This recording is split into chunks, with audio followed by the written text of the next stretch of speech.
Praise the lord. ఈ దిన దేవుని వాగ్దానము. మనము నమ్మదగని వారమైనను ఆయన నమ్మదగిన వాడుగా నుండును. ఆయన తన స్వభావమునకు విరోధముగా ఏదియూ చేయలేడు. 2 తిమోతికి రాసిన పత్రిక 2వ అధ్యాయము 13వ వచనము. దేవుడు నీతిమంతుడు, మాట తప్పనివాడు, మార్పు లేనివాడు. ఆయన వాగ్దానములు నమ్మదగినవి. యెహోవా యందు నమ్మిక ఉంచువారు కదలక నిత్యము నిడుచు సియోను కొండవలే ఉందురు.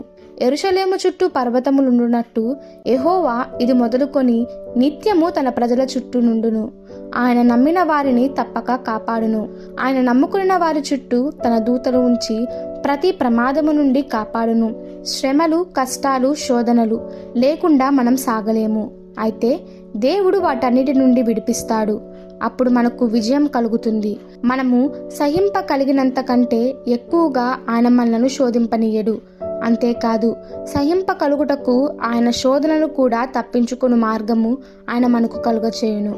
యోబు దేవుని యందు భయభక్తులు కలిగి యథార్థముగా జీవించాడు. సాతానుడు అతన్ని శోధించాడు, కానీ అతని ప్రాణానికి ఏమీ కాలేదు. ఎందుకనగా దేవుడు ఆజ్ఞ ఇచ్చి ఉన్నాడు.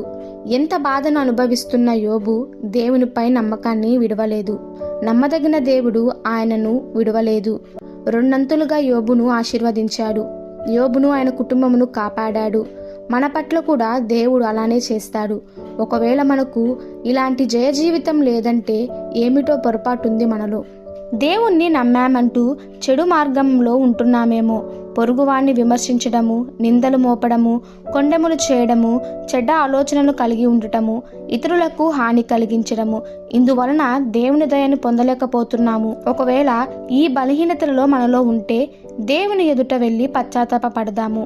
మన పాపములను ఒప్పుకొనినడల ఆయన నమ్మదగిన వాడును, నీతిమంతుడు కనుక ఆయన మన ప్రతి పాపమును క్షమించి సమస్త దుర్నీతి నుండి మనలను పవిత్రులుగా చేయును. ఈ దిన దేవుని వాగ్దానము మనందరి జీవితంలో నెరవేరులాగున ప్రభు కృప మనకి తోడై ఉండును గాక. ఆమెన్. God bless you.